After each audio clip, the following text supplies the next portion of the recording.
اس کے بعد اللہ تبارک و تعالی نے بیت اللہ شریف کی تعمیر کا واقعہ بیان فرمایا ہے، اور بڑے پر اثر انداز میں یہ ذکر فرمایا ہے کہ حضرت ابراہیم علیہ السلام نے اس کو کس طرح تعمیر کیا اور اس وقت کون سی دعائیں ان کی زبان پر تھیں۔ چنانچہ تو پہلے تو فرمایا وَإِذْ يَرْفَعُ إِبْرَاهِيمُ الْقَوَاعِدَ مِنَ الْبَيْتِ، یعنی اس وقت کو یاد کرو جب ابراہیم علیہ السلام بیت اللہ کی بنیادیں اٹھا رہے تھے، وہ اسماعیل اور اسماعیل بھی ان کے ساتھ تھے۔ یہ جملہ اللہ تبارک و تعالی نے ارشاد فرمایا، اور اس میں دو باتیں ہمارے لیے بڑی اہم ہیں۔ ایک تو یہ کہ اللہ تبارک و تعالی نے یہ فرمایا کہ ابراہیم اور اسماعیل علیہ السلام کعبے کی بنیادیں اٹھا رہے تھے، یہ نہیں فرمایا کہ کعبے کی تعمیر کر رہے تھے۔ اس میں اشارہ اس بات کی طرف ہے کہ حضرت ابراہیم علیہ السلام کعبہ شریف کے پہلے بنانے والے نہیں ہیں،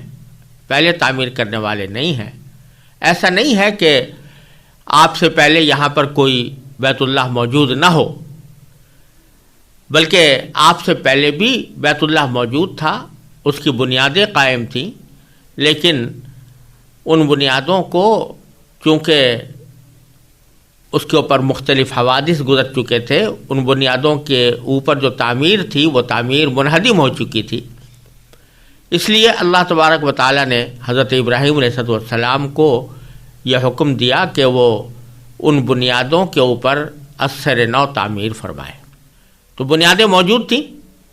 ان بنیادوں کو آپ اٹھا رہے تھے۔ تو اسی کی طرف ایک اور آیت سورہ حج کے اندر اللہ تبارک و تعالی نے ارشاد فرمایا وَإِذْ بَوَّأْنَا لِإِبْرَاهِيمَ مَكَانَ الْبَيْتِ،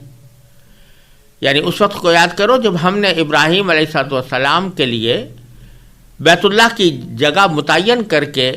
ان کو بتا دی تھی اور وہاں پر ان کو ٹھہرایا تھا۔ تو معلوم ہوا کہ بیت اللہ اس سے پہلے موجود تھا۔ اب کتنا پہلے موجود تھا، سب سے پہلے کس نے تعمیر کی اور کس وقت کی، اس کے بارے میں کوئی صحیح اور مستند اور قوی روایت حدیث میں منقول نہیں ہے۔ البتہ کچھ روایات سے معلوم ہوتا ہے کہ سب سے پہلے اس کی تعمیر حضرت آدم علیہ السلام نے کی، اور آدم علیہ السلام کے بعد یہ تعمیر طوفان نوح تک باقی رہی، اور طوفان نوح میں منہدم ہو جانے کے بعد سے ابراہیم علیہ السلام کے زمانے تک یہ ایک ٹیلے کی صورت میں چلی آتی تھی۔ حضرت ابراہیم علیہ السلام نے اثر نو تعمیر فرمائی۔ اس کے بعد اس تعمیر میں کچھ ٹوٹ پھوٹ تو ہوتی رہی ہے اور ہمیشہ ہوتی رہی ہے، لیکن مکمل طور سے یہ عمارت منہدم نہیں ہوئی۔ حضرت صلی اللہ علیہ وسلم کی بعثت سے قبل مکہ مکرمہ کے قریشیوں نے اس کو منہدم کر کے اثر نو تعمیر کیا، جس کی تعمیر میں خود نبی کریم سرور دو عالم صلی اللہ علیہ وسلم نے بھی شرکت فرمائی۔ بہرحال یہ جو فرمایا گیا کہ جب ابراہیم بنیادیں اٹھا رہے تھے اس وقت کا تصور کرو، اس وقت کو یاد کرو، یعنی وہ بڑا عجیب منظر تھا، بڑا سبق آموز منظر تھا جب حضرت ابراہیم علیہ السلام اور اسماعیل علیہ السلام بیت اللہ کی تعمیر کر رہے تھے۔ دوسرا نقطہ اس جملے میں یہ ہے کہ اگرچہ بیت اللہ کی تعمیر میں حضرت ابراہیم اور حضرت اسماعیل علیہ السلام دونوں یکساں طور پر شریک تھے، لیکن اللہ تبارک و تعالی نے یہاں بنیادیں اٹھانے کی نسبت حضرت ابراہیم علیہ السلام کی طرف کی، اور پھر بعد میں وہ اسماعیل کہہ کر ان کا بعد میں ذکر فرمایا۔ یہ در حقیقت ادب سکھایا گیا کہ اگر کوئی کارنامہ باپ اور بیٹے مل کر انجام دے رہے ہوں یا بڑے اور چھوٹے مل کر انجام دے رہے ہوں تو اس کارنامے کو اصل میں بڑے کی طرف منسوب کرنا چاہیے، اور اس کے ساتھ جو چھوٹا ہے اس کا ذکر بطور ضمیمے کے کر دینا چاہیے، اور چھوٹے کو بھی یہ چاہیے کہ جب اس کارنامے کو وہ بیان کرے تو اپنے بڑے کی طرف اس کو منسوب کرے، اور اپنے آپ کا اگر ذکر کرنا ہے تو یہ کہہ کر کرے کہ میں بھی ان کے ساتھ تھا۔ چنانچہ حضرت فاروق اعظم رضی اللہ تعالیٰ عنہ کے بارے میں حدیث میں آتا ہے کہ انہوں نے ایک مرتبہ واقعہ بیان فرمایا کہ ایک مرتبہ نبی کریم سرور دو عالم صلی اللہ علیہ وسلم اور صدیق اکبر رضی اللہ تعالیٰ عنہما آپس میں مشورہ کر رہے تھے اور میں بھی ان کے ساتھ تھا۔ یہ الفاظ انہوں نے استعمال فرمائے، یعنی فرمایا کہ حضور اقدس صلی اللہ علیہ وسلم حضرت ابو بکر صدیق اور مجھ سے مشورہ کر رہے تھے، بلکہ یہ فرمایا کہ وہ مشورہ کر رہے تھے اور میں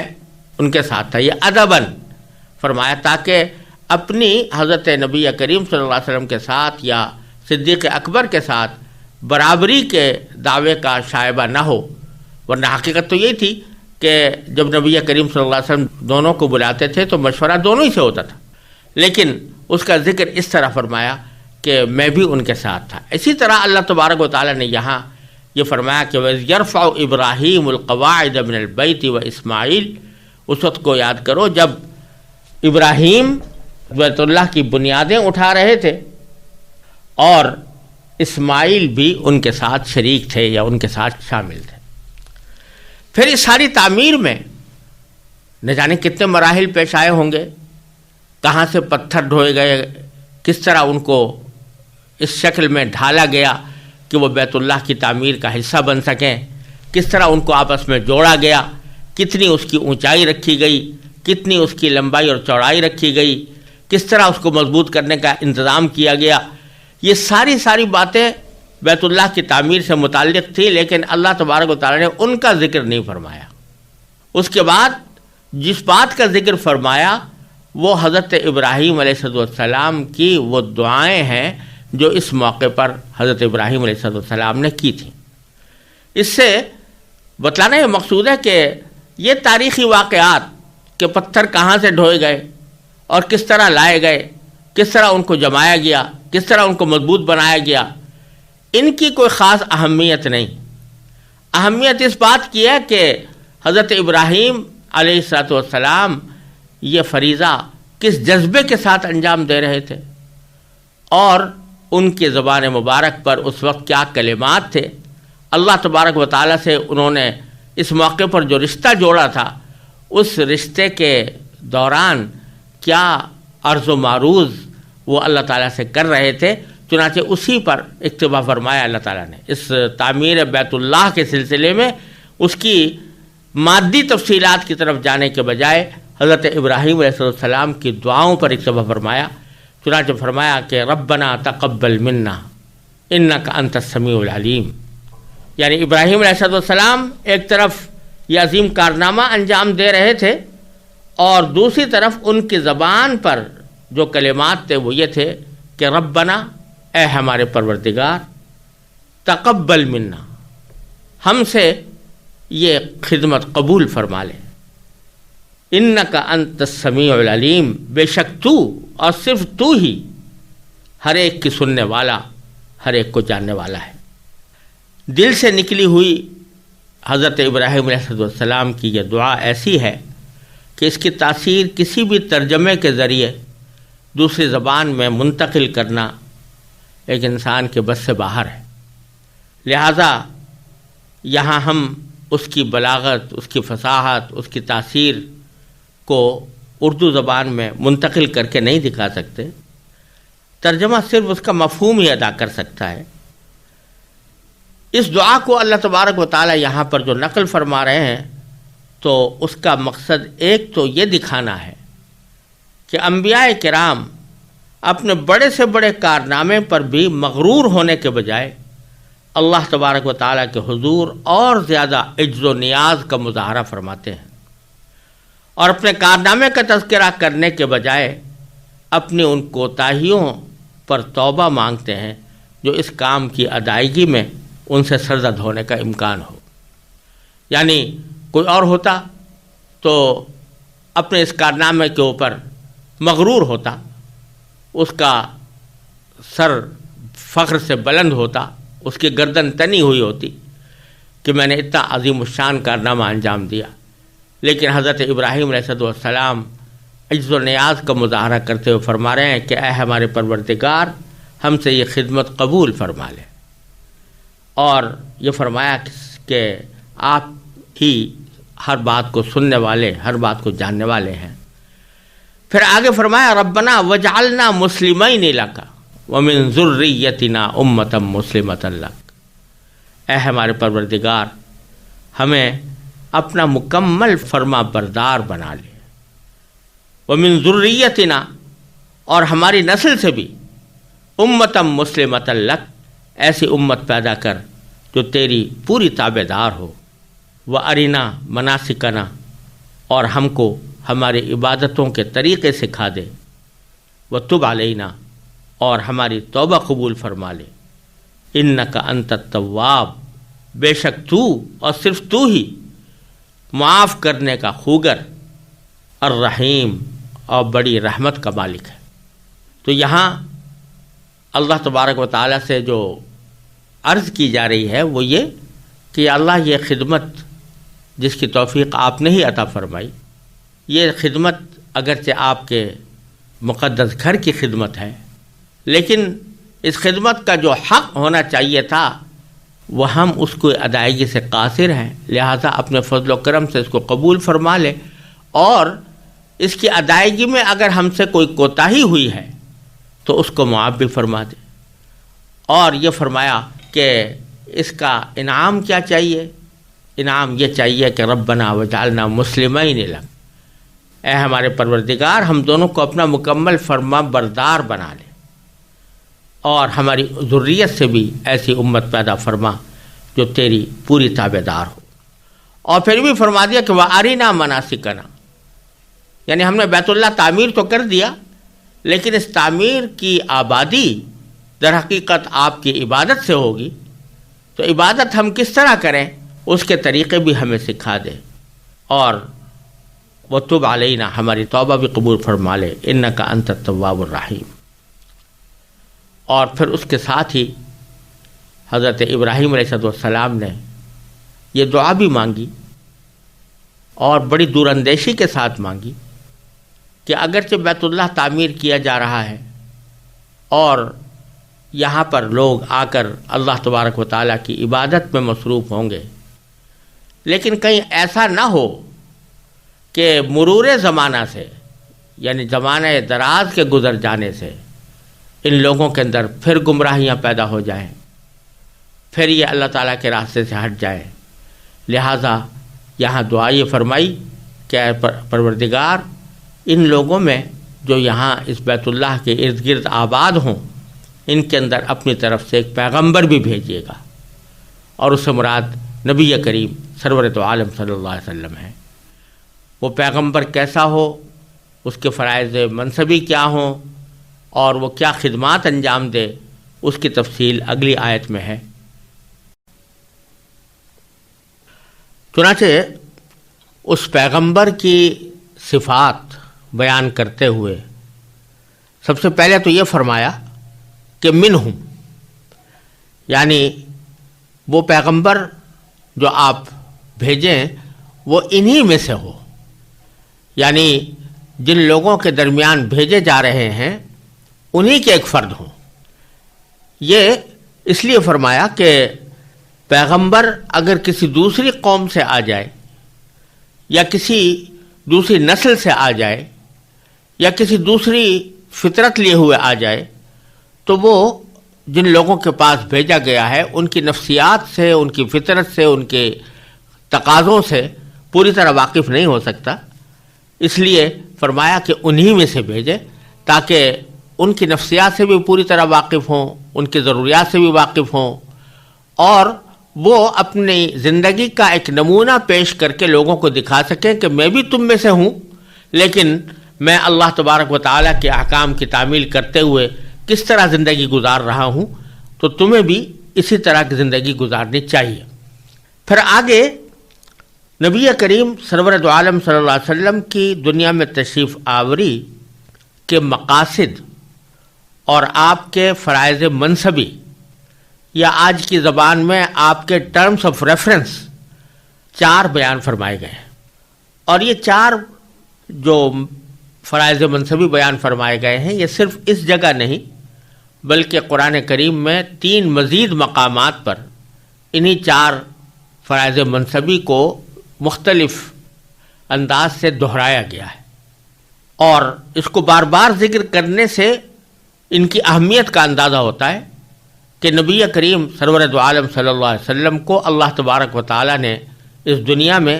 کن مقاصد کو حاصل کرنے کے لیے بھیجا۔ لہٰذا یہ ہمارے لیے بہت اہم سبق رکھتے ہیں، اور ان 4 مقاصد کو اچھی طرح اگر سمجھ لیا جائے تو بہت سی غلط فہمیاں اور بہت سی گمراہیاں انسان سے دور ہو سکتی ہیں۔ اگر ایک مرتبہ میں ہم پڑھیں تو یوں کہا جائے گا کہ یتلو علیہم آیاتک، کہ پہلا کام ان کا یہ ہو کہ آپ کی آیتیں لوگوں کے سامنے تلاوت کریں۔ دوسرا وَيُعَلِّمُهُمُ الکتاب، ان کو کتاب کی یعنی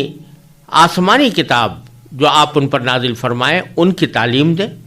اس کی تعلیم دیں۔ اور تیسرا والحکمہ، یعنی ان کو دانائی کی باتیں سکھائیں۔ اور چوتھا یہ کہ وَيُزَكِّيهِمْ، یعنی ان کو پاکیزہ بنائیں، پاک صاف بنائیں۔ ان 4 فرائض منصبی پر ذرا غور سے نظر ڈالنے کی ضرورت ہے اور ان کو اچھی طرح سمجھنے کی ضرورت ہے۔ پہلی بات تو یہ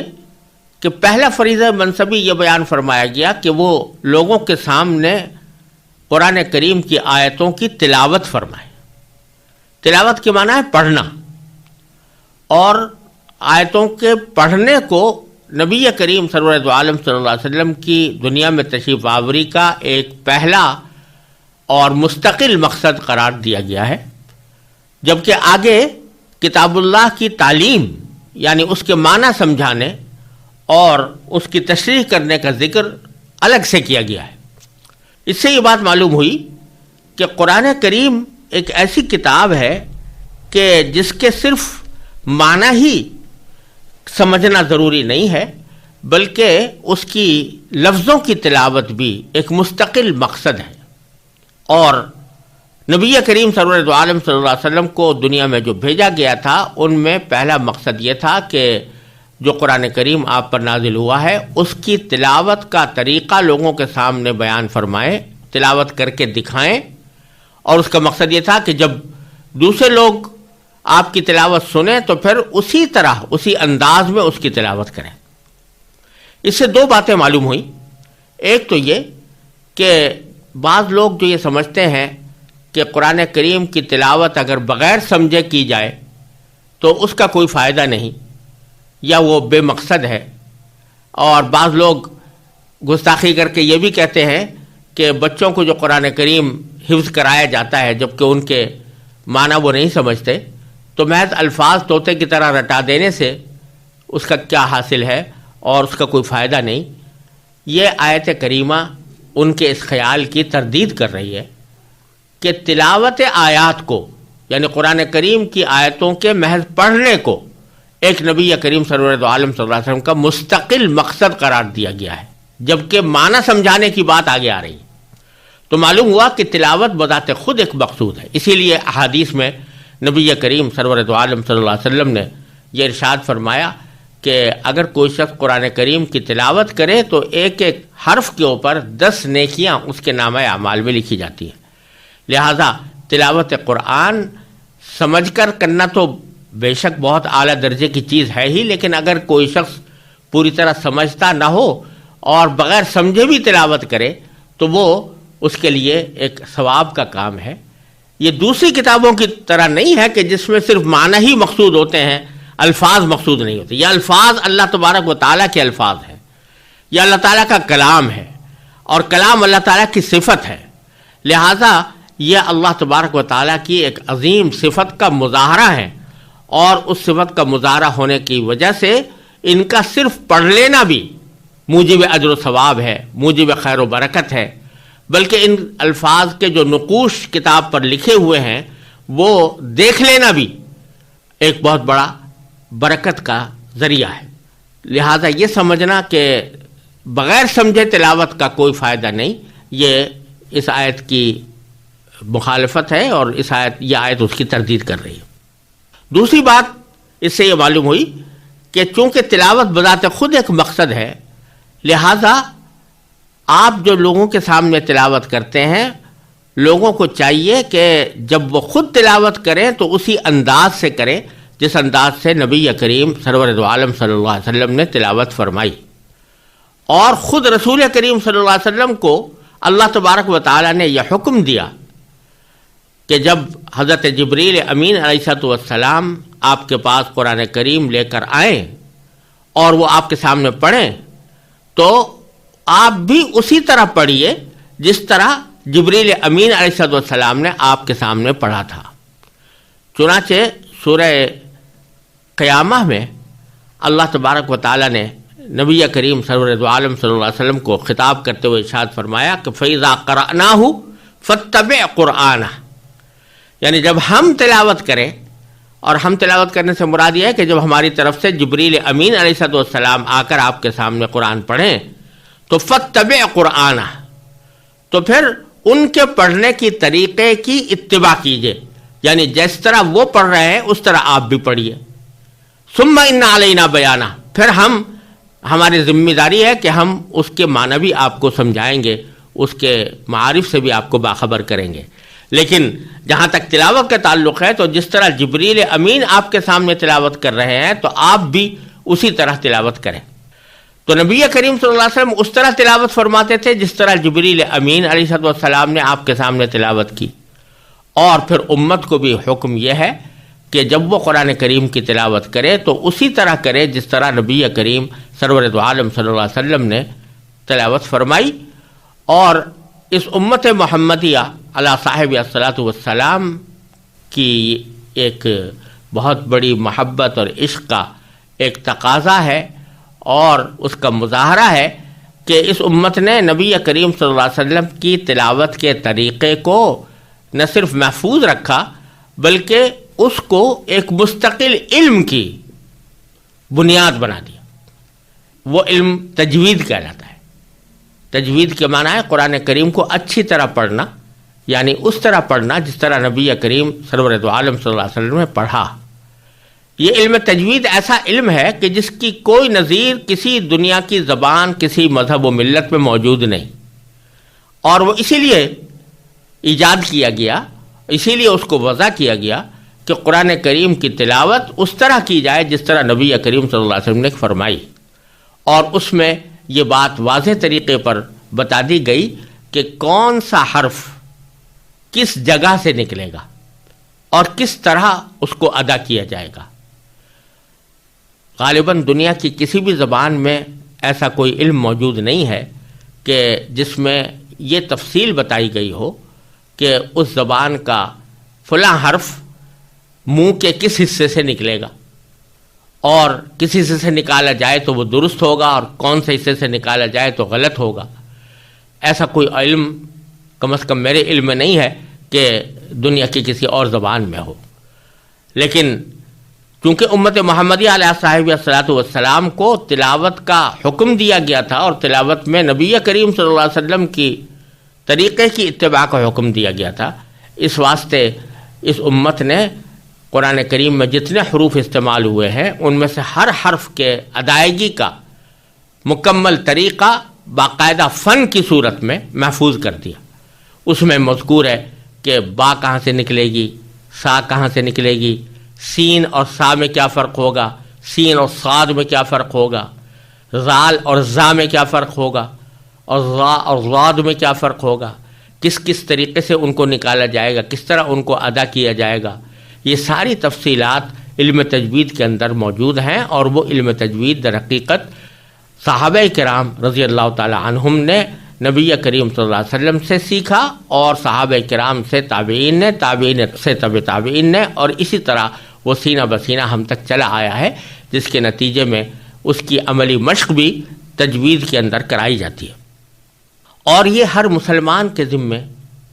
ایک لازمی فریضہ ہے کہ وہ اس علم کو بقدر ضرورت حاصل کرے، یعنی وہ جانے کہ میں قرآن کریم کے الفاظ کو کس طرح پڑھوں، کیونکہ قرآن کریم کی تلاوت تو بتاتے خود ثواب کا کام ہے ہی، لیکن نماز تو فریضہ ہے، اور ہر نماز کے اندر کچھ نہ کچھ قرآن کریم کی تلاوت ہر انسان کو کرنی ہوتی ہے۔ سورہ فاتحہ مثلا بغیر سورہ فاتحہ کے پہلی 2 رکعتوں میں اگر سورہ فاتحہ نہ پڑھی جائے تو نماز ہی نہیں ہوتی، تو اسی طرح سورہ فاتحہ کے بعد بھی کچھ نہ کچھ کوئی سورت تلاوت کی جاتی ہے۔ تو قرآن کریم کی تلاوت نماز کا ایک حصہ ہے، اور اگر وہ تلاوت صحیح نہ ہو اور اس میں بعض اوقات اگر ایسی غلطی ہو جائے کہ جس سے معنی ہی بدل جائے تو نماز ہی خراب ہو جاتی ہے، نماز فاسد ہو جاتی ہے۔ لہذا ہر مسلمان کے ذمہ ضروری ہے کہ وہ قرآن کریم کی پڑھنے کی طریقے کو یعنی تجوید کو بقدر ضرورت حاصل کرے، اور یہ کوئی اتنا بڑا مسئلہ بھی نہیں ہے، اس لیے کہ قرآن کریم میں جتنے حروف استعمال ہوئے ہیں ان کی تعداد کل 29 حروف ہے، اور 29 حروف ہیں، صرف ان میں سے ہر حرف کو ادا کرنے کا طریقہ آدمی سیکھ لے اور اس کی مشق کر لے تو پھر تجوید کا علم بقدر ضرورت اس کو حاصل ہو گیا۔ اگر بالفرض کوئی شخص ہر روز ایک حرف کو ادا کرنے کی صحیح مشق کر لے تو 29 دن کے اندر پورے قرآن کریم کے حروف کا احاطہ ہو جاتا ہے، اور پھر اس کو درست کرنے کے نتیجے میں اس کی تلاوت بھی درست ہو جاتی ہے۔ لہٰذا اس آیت کریمہ میں جو نبی کریم سرور دو عالم صلی اللہ علیہ وسلم کا دنیا میں بھیجنے کا پہلا مقصد بیان فرمایا گیا ہے تلاوت آیات، اس سے ہمیں یہ سبق ملتا ہے کہ ہم قرآن کریم کی تلاوت کو اپنی معمولات میں بھی شامل کریں اور اس کو صحیح طریقے سے پڑھنے کی پوری کوشش کریں۔ دوسری چیز جس کے لیے نبی کریم سرور دو عالم صلی اللہ علیہ وسلم کو دنیا میں بھیجا گیا اور آپ کی تشریف آوری کا دوسرا مقصد جو قرآن کریم میں بیان فرمایا وہ ہے یعلمہم الکتاب، وہ یہ کہ آپ ان لوگوں کو جن کے سامنے یہ قرآن نازل ہوا ہے یعنی صحابہ کرام، ان کو کتاب کی تعلیم دیں، یعنی وہ کتاب جو قرآن کی شکل میں نازل ہو رہی ہے اس کی تعلیم دیں، اس کو پڑھائیں، اس کو سکھائیں، اس کے معنی سمجھائیں۔ یہاں یہ بات قابل غور ہے اور ہر انسان کو اس کو سوچنا چاہیے کہ یہ قرآن عربی زبان میں نازل ہوا، اور جن صحابہ کرام کے بارے میں کہا جا رہا ہے کہ آپ ان کو یہ قرآن پڑھائیں اور سکھائیں، اس کے معنی سمجھائیں، وہ سب قرآن کریم کی زبان یعنی عربی زبان سے پوری طرح باخبر تھے، وہ عربی زبان کے ادب سے پوری طرح آشنا تھے، وہ بڑے فصیح و بلیغ لوگ تھے، اور ان کو قرآن کریم کے الفاظ کا ترجمہ معلوم کرنے کی ضرورت نہیں تھی۔ ان میں سے ہر ایک شخص جانتا تھا قرآن کریم میں جو لفظ استعمال ہوئے ہیں ان میں سے ہر لفظ کے معنی اس کو معلوم تھے، تو محض یہ معلوم کرنے کی ان کو بالکل بھی ضرورت نہیں تھی کہ فلاں لفظ کے کیا معنی ہے۔ مثلا اگر فرض کیجئے قرآن کریم کے اندر یہ فرمایا گیا ہے کہ لذالک الکتاب لا ریب فیہ، تو ان کو یہ معلوم کرنے کی کوئی ضرورت نہیں تھی کہ ذالکہ کے کیا معنی ہوتے ہیں اور ریب کے کیا معنی ہوتے ہیں، وہ سب اچھی طرح جانتے تھے۔ تو پھر اس کے باوجود فرمایا گیا کہ ان کو پڑھائیں، قرآن پڑھائیں، ان کو سکھائیں، کہ معنی سمجھائیں۔ اس سے معلوم ہوا کہ قرآن کریم کو سمجھنے کے لیے صرف الفاظ کا ترجمہ معلوم ہو جانا کافی نہیں ہے، بلکہ ترجمے سے آگے بڑھ کر بھی کوئی چیز ہے جو نبی کریم سرور دو عالم صلی اللہ علیہ وسلم نے صحابہ کرام کو سکھائی۔ وہ یہ کہ اللہ تبارک و تعالیٰ کا کلام ہے، اس کا ترجمہ بے شک معلوم ہو گیا، لیکن اس آیت کے اندر کیا کیا احکام پوشیدہ ہیں، اس سے کیا کیا مسائل نکل رہے ہیں اور کن کن معاملات پر روشنی پڑ رہی ہے، یہ صرف ترجمے سے بسا اوقات معلوم نہیں ہو پاتے۔ لہذا ضروری ہے کہ جس طرح آدمی ترجمہ سیکھے اسی طرح نبی کریم سرور دو عالم صلی اللہ علیہ وسلم نے اس قرآن کریم کی جس طرح تشریح فرمائی اس تشریح کو اپنے لیے ضروری سمجھے کہ جب تک وہ تشریح ہمارے سامنے نہ آئے گی اس وقت تک ہم قرآن کریم کا ٹھیک ٹھیک مطلب نہیں سمجھ سکتے اور اس سے ٹھیک ٹھیک نتائج نہیں نکال سکتے۔ یہ ایک بہت بڑا سبق ہے جو یہ آیت کریمہ ہمیں دے رہی ہے کہ جیسے بعض حضرات یہ سمجھتے ہیں کہ اگر ہم نے قرآن کریم کا کوئی ترجمہ پڑھ لیا، ترجمے قرآن کریم کے چھپے ہوئے ہیں، تو اس ترجمہ پڑھ لینے سے ہم قرآن کریم کے عالم بن گئے اور اب ہم خود اس قابل ہو گئے کہ ہم براہ راست قرآن کریم سے احکام کا استنباط کر سکیں، اس براہ راست قرآن کریم کے احکام کو معلوم کر سکیں اور اپنی سوچ اور اپنی سمجھ کے مطابق جو حکم ہمیں سمجھ میں آئے اس کے مطابق خود بھی عمل کریں اور دوسروں کو بھی پہنچائیں۔ تو یہ خیال اس لیے غلط ہے کہ محض ترجمے کی بات نہیں، ترجمہ اگر کافی ہوتا تو پھر نبی کریم صلی اللہ علیہ وسلم کو عربوں کو قرآن پڑھانے کی ضرورت نہیں تھی۔ آپ نے قرآن پڑھایا تو اس کے معنی یہ کہ اس کے معنی بھی سمجھائے اور اس کے ساتھ ساتھ اس سے جو مسائل نکلتے ہیں، اس سے جو احکام مستنبط ہوتے ہیں، وہ صحابہ کرام کے سامنے اپنی قول سے یا اپنے فعل سے صحابہ کرام کے سامنے بیان فرمائے۔ چنانچہ احادیث میں آتا ہے کہ صحابہ کرام رضی اللہ تعالی عنہم نبی کریم سرورت عالم صلی اللہ علیہ وسلم سے قرآن کریم باقاعدہ اہتمام کے ساتھ پڑھتے تھے۔ حضرت سعد بن ابی وقاص رضی اللہ تعالیٰ عنہ فرماتے ہیں کہ فَتَعَلَّمْنَا الْعِلْمَ وَالْعَمَلَ وَالْقُرْآنَ جَمِيعًا، کہ ہم نے نبی کریم صلی اللہ علیہ وسلم سے قرآن کریم کا علم بھی حاصل کیا اور اس پر عمل کرنے کا طریقہ بھی معلوم کیا اور اس کے پڑھنے کا طریقہ بھی معلوم کیا۔ یہ ساری چیزیں صحابہ کرام نے سیکھی۔ آج اگر کوئی شخص یہ کہے کہ میں اگرچہ عربی زبان سے واقف نہیں ہوں اور میں ترجمہ میرے سامنے موجود ہے، میں اس ترجمے کو سامنے رکھ کر سبھی کچھ جان لوں گا اور اس سے جو احکام نکل رہے ہیں ان کے اوپر اپنی رائے زنی کر سکوں گا، تو یہ بالکل ہی قرآن کریم کے اس آیت کریمہ کے مفہوم سے بالکل خلاف بات ہے اور یہ بعض اوقات انسان کو گمراہی تک لے جاتی ہے۔ لہٰذا اس سے سبق ہمیں یہ ملتا ہے کہ ترجمہ بے شک پڑھے، لیکن اس ترجمے سے ایک فائدہ تو بے شک یہ حاصل ہوتا ہے کہ اس سے اللہ تبارک و تعالیٰ کی عظمت، اس کے جلال، اس کے اندر جو آسان قسم کے مضامین اللہ تعالیٰ نے بیان فرمائے ہیں، کائنات کی جن نعمتوں کی طرف توجہ دلائی ہے، توحید کے جو دلائل بیان فرمائے ہیں، نبی کریم صلی اللہ علیہ وسلم کی رسالت کے اور آخرت کے جو مناظر بیان فرمائے گئے ہیں، یہ ہر انسان آسانی کے ساتھ سمجھ سکتا ہے اور اس میں کوئی دشواری نہیں۔ لیکن کچھ آیتیں ایسی ہیں کہ جس میں اللہ تبارک و تعالی نے ہمیں زندگی گزارنے کے احکام دیے ہیں، جیسا کہ سورہ بقرہ کے اندر ہی آپ آگے چل کر دیکھیں گے کہ اس میں عبادات کے احکام بھی ہیں، معاملات کے احکام بھی ہیں، اخلاق اور معاشرت کے احکام بھی ہیں۔ تو ان تمام احکام کو ٹھیک ٹھیک سمجھنا یہ محض ترجمے کے بل پر ممکن نہیں ہے جب تک کہ اس کے ساتھ نبی کریم سرور دو عالم صلی اللہ علیہ وسلم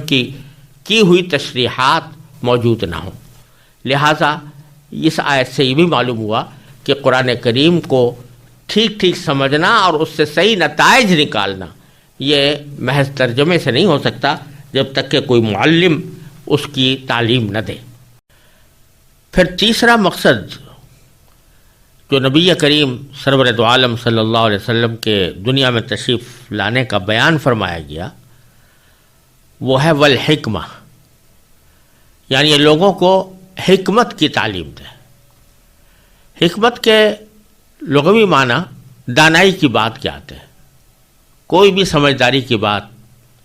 جو کی جائے اس کو حکمت کہتے ہیں، اور ظاہر ہے کہ حکمت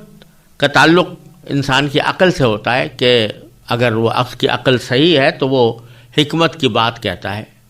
اور حکمت کی بات کو پسند بھی کرتا ہے۔ اللہ تبارک و تعالیٰ نے نبی کریم سرور دو عالم صلی اللہ علیہ وسلم کو دنیا میں جو بھیجا اس کے مقاصد بیان کرتے ہوئے فرمایا کہ جس طرح آپ اللہ تبارک و تعالیٰ کی کتاب کی تعلیم دیں گے اسی طرح لوگوں کو حکمت کی بھی تعلیم دیں گے، یعنی دانائی کی باتوں کی۔ یہ بڑا اہم معاملہ ہے جس پر ہمیں غور کرنے کی ضرورت ہے کہ حکمت کی بات سکھانے اور اس کی تعلیم دینے کے لیے نبی کریم سرور دو عالم صلی اللہ علیہ وسلم کا خاص طور پر حوالہ کیوں دیا گیا؟ یوں تو عقل ہر انسان کے پاس موجود ہے اور اس عقل کے ذریعے وہ بہت سی حکمت کی باتیں خود بھی معلوم کر سکتا ہے، لیکن خاص طور پر نبی کریم صلی اللہ علیہ وسلم کے مقاصد بعثت میں اور دنیا میں تشریف لانے کے مقاصد میں، آپ کے فرائض منصبی میں یہ بات بیان فرمائی گئی کہ وہ لوگوں کو حکمت کی تعلیم دیں۔ اس کی وجہ یہ ہے کہ یوں تو عقل اللہ تبارک و تعالیٰ نے ہر انسان کو دی ہے اور ہر انسان اس عقل سے اپنی زندگی میں فائدہ اٹھاتا ہے، لیکن جیسا کہ میں نے اس تفسیر کی بالکل ابتدا میں مقدمے کے اندر یہ بات عرض کی تھی کہ انسان کی جو عقل ہے وہ بڑی کارآمد چیز ہے، اس سے بڑے فوائد حاصل ہوتے ہیں، لیکن اس کی افادیت لامحدود نہیں ہے۔ ایک حد ایسی آتی ہے کہ جہاں پر عقل پوری طرح کام نہیں دیتی، ایک بات تو یہ ہے۔ دوسری بات یہ کہ لوگوں کی عقلوں میں بھی فرق ہوتا ہے، یعنی عقل کے ذریعے اگر کوئی آدمی ایک نظریہ قائم کرے تو ضروری نہیں کہ دوسرا کوئی شخص اگر اپنی عقل سے سوچ رہا ہے تو وہ بھی اسی نظریے تک پہنچے۔ چنانچہ آپ دیکھیں گے کہ عقل کی بنیاد پر جو نظریات دنیا میں وجود میں آئے ہیں، جتنے فلسفے اٹھے ہیں، وہ سارے کے سارے عقل ہی کی بنیاد پر مبنی تھے، لیکن ان کے درمیان بڑا زبردست اختلاف پایا جاتا ہے۔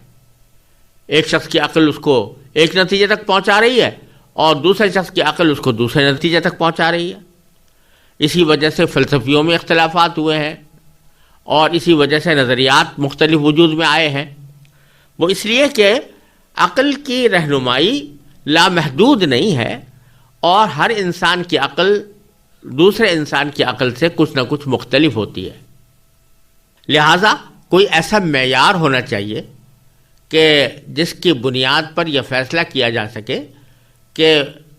اس شخص کی عقل نے جو فیصلہ کیا ہے وہ درست ہے یا دوسرے شخص کی عقل نے جو فیصلہ کیا ہے وہ درست ہے۔ تو یہاں اللہ تبارک و تعالی نے نبی کریم سرور دو عالم صلی اللہ علیہ وسلم کی دنیا میں تشریف آوری کے مقاصد میں حکمت کی تعلیم کو بیان فرما کر یہ واضح اشارہ دے دیا کہ جب کبھی عقلوں میں اختلاف ہو، انسانوں کی عقلوں میں اختلاف ہو، ایک شخص کی عقل اس کو ایک طرف لے جا رہی ہے، دوسرے شخص کی عقل اسے دوسری طرف لے جا رہی ہے، تو فیصلہ کن معیار جو ہے وہ نبی کریم سرور دو عالم صلی اللہ علیہ وسلم کی تعلیم کا ہوگا۔ یعنی آپ نے جو کچھ تعلیم دی اور آپ نے جو کچھ ارشاد فرمایا وہ عین حکمت ہے، اور حکمت کا صحیح تقاضا وہی ہے جو سرکار دو عالم محمد مصطفیٰ صلی اللہ علیہ وسلم نے اپنے قول سے یا اپنے فعل سے لوگوں کے سامنے بیان فرمایا۔ تو اس لیے یہ جو لوگ عقل پرست اپنے آپ کو کہتے ہیں، تو بے شک وہ اپنے آپ کو عقل پرست کہتے رہیں، لیکن عقل پرستوں کے درمیان ہزاروں معاملات میں اختلاف ہوتا ہے، تو اس اختلاف کو فیصلہ کن طریقے پر طے کرنے کا معیار اللہ تبارک و تعالی نے نبی کریم سرور دو عالم صلی اللہ علیہ وسلم کی ذات اقدس کو بنا دیا کہ آپ جس چیز کو درست قرار دیں وہ عقل کے مطابق ہے، اور آپ جس کو غلط قرار دیں وہ عقل کے خلاف ہے۔ اس سے یہ بات معلوم ہوئی کہ اگر قرآن کریم یا نبی کریم سرور دو عالم صلی اللہ علیہ وسلم کی تعلیمات کسی شخص کی اپنی عقل میں نہ آ رہی ہوں، اس کی وجہ، اس کی حکمت، اس کا فائدہ اس کی سمجھ میں نہ آ رہا ہو، تو یہ اس وجہ سے نہیں کہ معاذ اللہ قرآن کی بات عقل کے خلاف ہے یا نبی کریم صلی اللہ علیہ وسلم کی بات عقل کے خلاف ہے، بلکہ اس لیے کہ اس کی عقل اس مقام تک نہیں پہنچ پائی جو حکمت کا مقام تھا اور جس کی تعلیم نبی کریم صلی اللہ علیہ وسلم نے عطا فرمائی۔ اب مثال کے طور پر آپ یہ دیکھیے کہ حج کے موقع پر انسان جاتا ہے تو بہت سے اعمال ایسے نظر آتے ہیں جو بالکل عقل کے خلاف ہیں بظاہر، یعنی بیت اللہ کے گرد چکر لگانا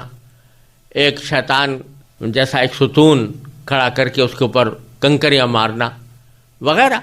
یہ سارے اعمال بظاہر عقل کے مطابق نظر نہیں آتے، لیکن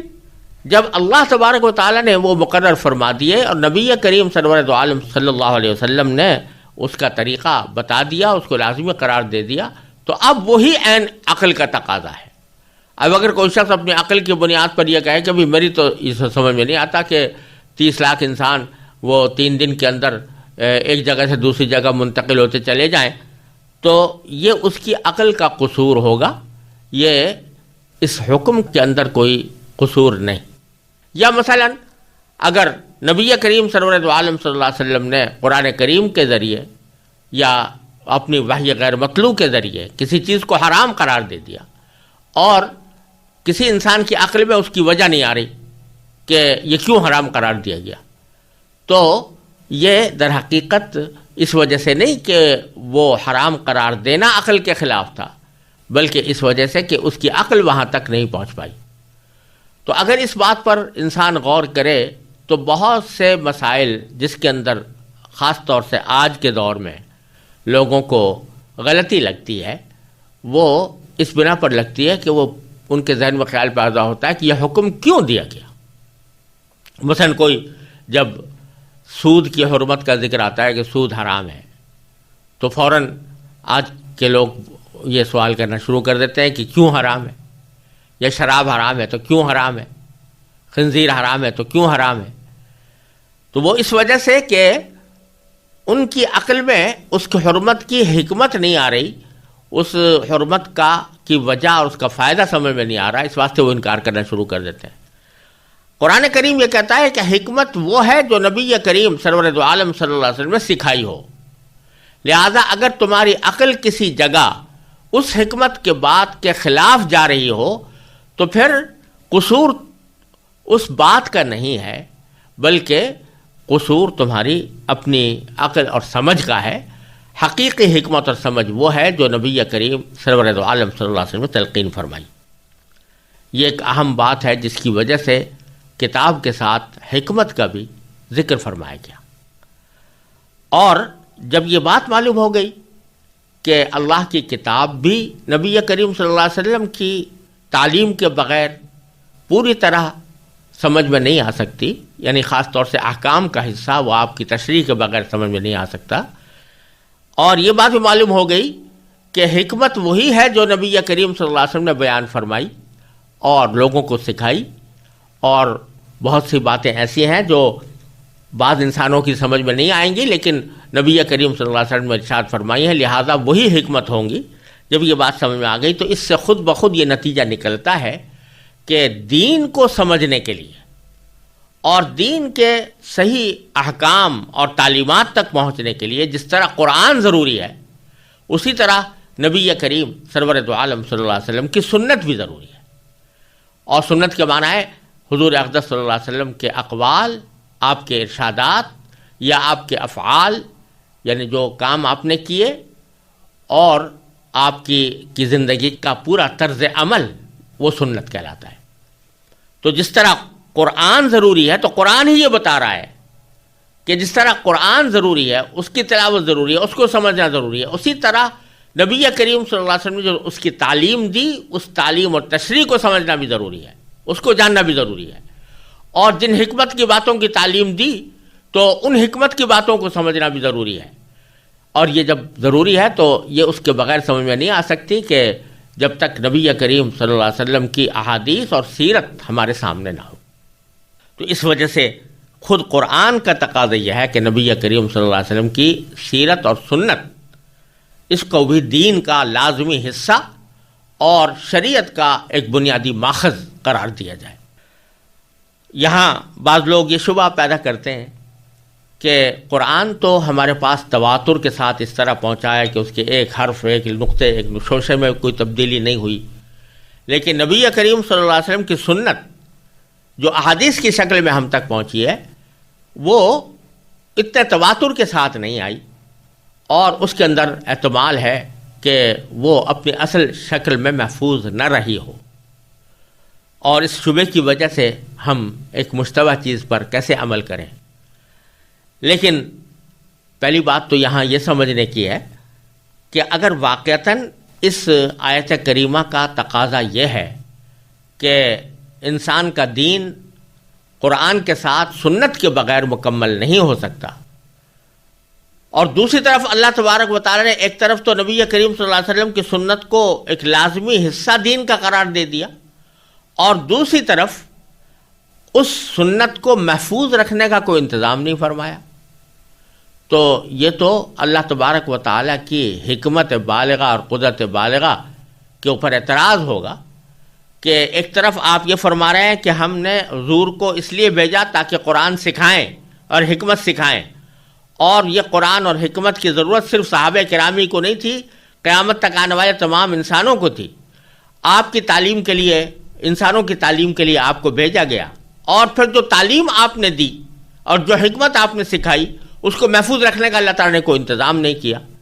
تو یہ تکلیف مالا یطاق لازم آتی ہے جو اللہ تعالیٰ کی قدرت کاملہ اور حکمت بالغہ سے ممکن نہیں ہے. لہٰذا خود اسی سے پتہ چل رہا ہے کہ ضرور نبی کریم صلی اللہ علیہ وسلم کی سنت کو محفوظ رکھنے کا اللہ تبارک و تعالیٰ نے انتظام فرمایا ہوگا، اور پھر وہ انتظام حقیقت میں اگر واقعے کے اندر دیکھا جائے تو وہ واقعتاً ایسا انتظام ہے کہ دنیا کی کسی بھی ملت، کسی بھی مذہب میں اپنے پیغمبر کے ارشادات اور آپ کی سیرت کو محفوظ رکھنے کا ایسا اہتمام کبھی نہیں ہوا جتنا اس امت محمدیہ اللہ صاحب الصلاۃ والسلام کے علماء نے کیا. اس کی ایک بہت لمبی چوڑی تفصیل ہے جو یہاں مختصر الفاظ میں بیان نہیں کی جا سکتی. یہ پورا علم ہے، علم حدیث، علم اسماء الرجال، علم جرح و تعدیل،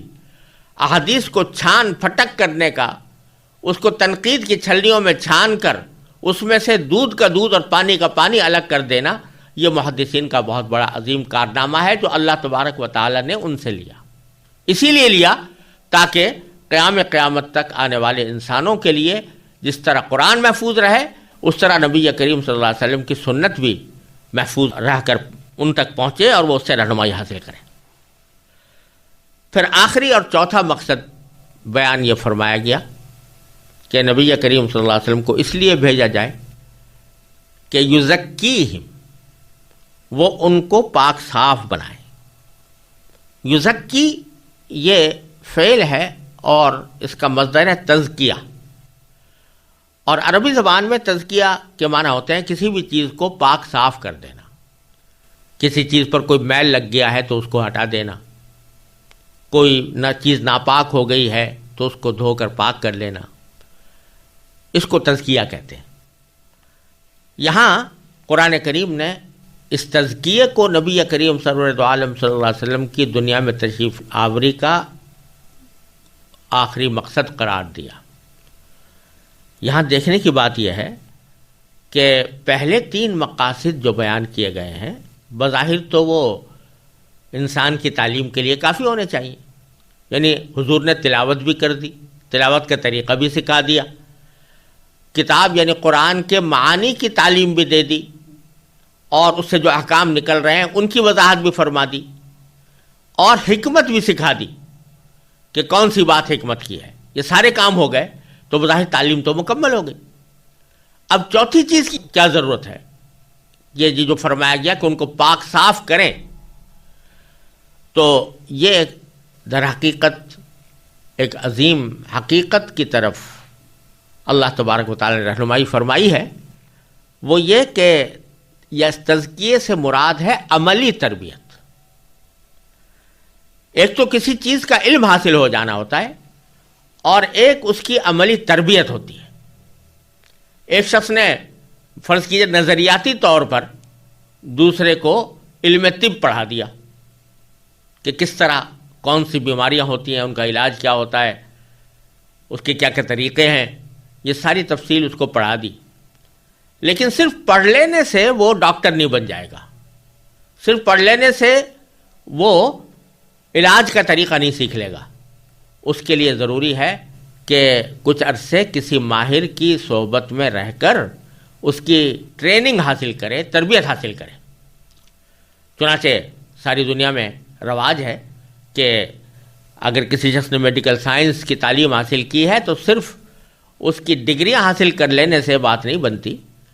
جب تک کہ کچھ عرصے کسی ماہر ڈاکٹر کے ساتھ رہ کر عملی تربیت اس نے حاصل نہ کی ہو۔ اور یہ صرف کسی ایک علم و فن کے ساتھ خاص نہیں ہے، دنیا کے ہر کام میں یہ ہوتا ہے۔ یہاں تک کہ کھانا پکانے کی کتابیں لوگوں نے لکھ کر چھاپ رکھی ہیں کہ کون سا کھانا کس طرح پکایا جاتا ہے، لیکن کوئی شخص اگر صرف اس کتاب کی بل پر، اس کتاب کو دیکھ دیکھ کر کھانا پکانا چاہے تو وہ نہیں پکا سکے گا، یا پکائے گا تو خراب پکائے گا، جب تک کہ کسی ماہر پکانے والے سے اس نے عملی تربیت حاصل نہ کی ہو۔ تو یزکیہم کے معنی یہ ہے کہ آپ نے جب قرآن کریم اور حکمت کی تعلیم دے دی تو اس قرآن کریم کے احکام پر اور حکمت کی باتوں پر عمل کس طرح کیا جائے، اس کا طریقہ کس طرح حاصل، اس کا طریقہ کیا ہو، اس کے لیے نبی کریم صلی اللہ علیہ وسلم اس لیے بھیجے گئے ہیں تاکہ اس کی عملی تربیت دیں لوگوں کو۔ چنانچہ سرکار دو عالم صلی اللہ علیہ وسلم نے صرف معنی ہی نہیں سکھائے بلکہ تربیت بھی دی، اور جیسا میں نے حضرت سعد بن ابی وقاص رضی اللہ تعالیٰ عنہ کا یہ ارشاد پہلے نقل کیا تھا کہ انہوں نے فرمایا کہ ہم نے نبی کریم صلی اللہ علیہ وسلم سے علم بھی سیکھا، عمل بھی سیکھا، اور قرآن پڑھنے کا طریقہ بھی سیکھا۔ تو عمل بھی سیکھا کہ کیا معنی کہ عملی تربیت حاصل کی کہ کون سا کام کس طرح کیا جاتا ہے۔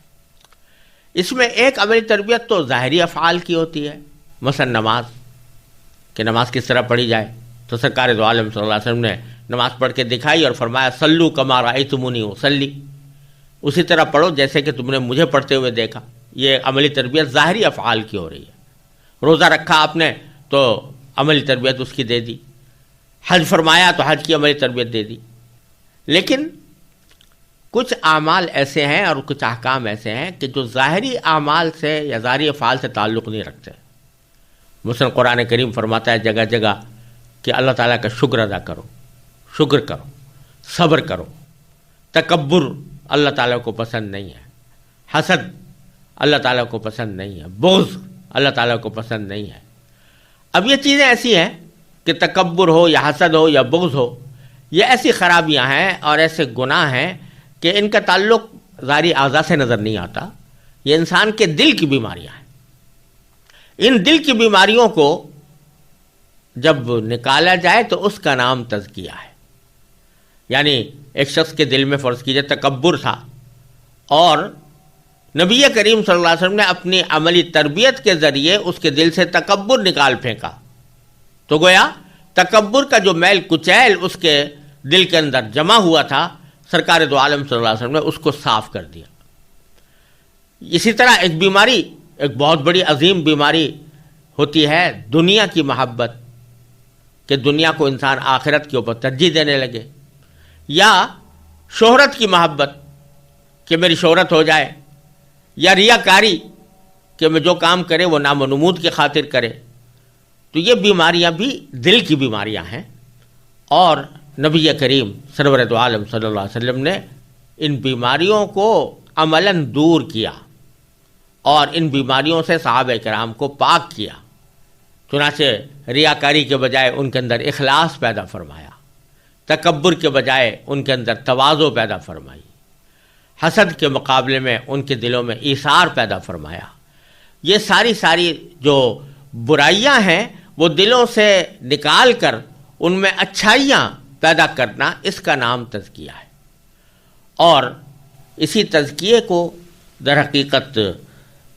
نبی کریم صلی اللہ علیہ وسلم نے عملی طور پر بھی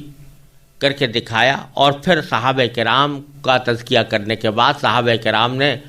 اپنے شاگردوں کا تزکیہ کیا، اور انہوں نے اپنے شاگردوں کا،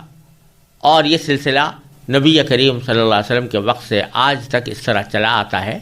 اور اس تزکیے کے لیے محض نظریاتی طور پر علم حاصل کر لینا کافی نہیں ہوتا، بلکہ اس کے لیے ضروری ہوتا ہے کہ جس شخص کا تزکیہ ہو چکا ہو وہ اس کو اپنا مقتدا بنا کر، اس کے ساتھ رہ کر، اس کی صحبت اٹھا کر، اس کی باتیں سن کر آدمی خود اپنا تزکیہ کرے اور اپنے دلوں سے یہ بیماریاں دور کر کے اللہ تبارک و تعالیٰ نے جن چیزوں کو فضائل قرار دیا ہے وہ اپنے دل کے اندر پیدا کرے۔ اس یزکیہم والے فریضہ منصبی میں اسلام کا جو پورا علم اخلاق ہے وہ آ گیا۔ اسی علم اخلاق کو بعض اوقات احسان سے تعبیر کرتے ہیں، علم احسان سے، بعض اوقات اس کو علم تزکیہ سے تعبیر کرتے ہیں، بعض اوقات اس کو علم باطن سے تعبیر کرتے ہیں، اور بعض اوقات اس کو علم تصوف بھی کہہ دیتے ہیں۔ حاصل اس کا یہی ہے، اگرچہ بعض لوگوں نے اس کے اندر اپنی طرف سے کچھ چیزیں ایسی بڑھا دی ہیں کہ جو در حقیقت قرآن و سنت کے مقاصد میں شامل نہیں تھی، لیکن اصل مقصود چاہے وہ تصوف کہیں یا احسان کہیں یا علم اخلاق کہیں، اس کا اصل مقصود تزکیہ ہے کہ انسان اچھی صفات سے آراستہ ہو جائے، اس کے دل میں اچھی صفات پیدا ہو جائیں اور بری صفات اس کے دل سے نکل جائیں۔ تو اس آیت کریمہ کے ان چاروں مقاصد پر اگر ہم اہتمام کے ساتھ غور کریں تو دین اگر دیکھا جائے تو سارا کا سارا ان چار مقاصد کے اندر سمٹ آتا ہے، اور ان میں سے ہر مقصد زندگی نبی کریم صلی اللہ علیہ وسلم کا وہ ہمارے لیے ایک عظیم سبق رکھتا ہے اور ہمارے لیے اپنی زندگی کا دائرہ متعین کرنے کا ایک واضح اشارہ دیتا ہے۔